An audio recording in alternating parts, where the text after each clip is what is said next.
Un cielo plumbeo sopra un paese tutto racchiuso nella piazza davanti alla chiesa.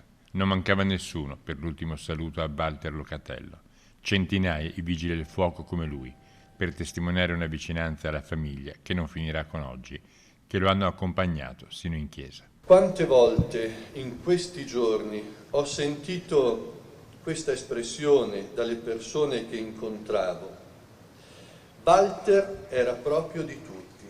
Walter ha vissuto la sua vita proprio così, donandola, spezzandola, dividendola per gli altri.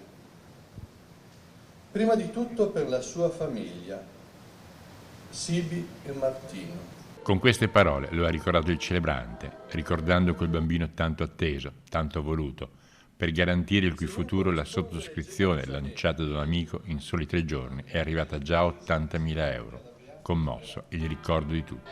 Ovviamente il dolore più grande lo provano i familiari, il papà che se l'ha visto sfuggire davanti ai suoi occhi, la mamma, la compagna.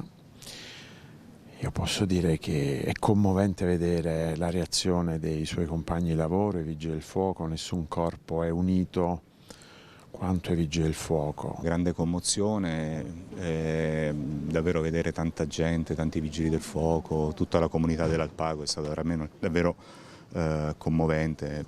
Speriamo di aver portato un po' di sollievo in questi momenti alla famiglia. Ecco. Abbiamo fatto sentire il senso di vicinanza di tutta la comunità e di tutto il corpo nazionale. Nessuna parola, solo tanta tristezza e la vicinanza alla famiglia. Quando muore un papà di un bambino di 3 mesi penso che non ci siano parole, penso che sia un dolore infinito e quello che possiamo fare è dimostrare tutta la nostra vicinanza alla famiglia nell'augurio che possano superare questo dolore immenso. Walter ha lasciato il sagrato accompagnato dalle lacrime di chi lo amava, dalle sirene per le quali si era distinto, dal terremoto dell'Aquila fino alle alluvioni in Romagna, dall'applauso di chi lo ha voluto ringraziare per tutto quello che ha fatto per tanti, per tutti. E infine le parole di un amico che andandosene ha accettato di ricordare chi era Walter Locatello. Walter era una persona straordinaria, al di fuori dell'ordinario sicuramente. Una persona sempre disponibile che aveva scelto un mestiere non a caso che lo rappresentava, cioè la voglia di aiutare gli altri, anche facendo il proprio lavoro. Ma non solo, perché Walter era sempre disponibile con tutti, con la comunità, e quindi è una gravissima perdita non solo per il Corpo Nazionale dei Vigili del Fuoco, ma anche per la comunità di Posto del Pago.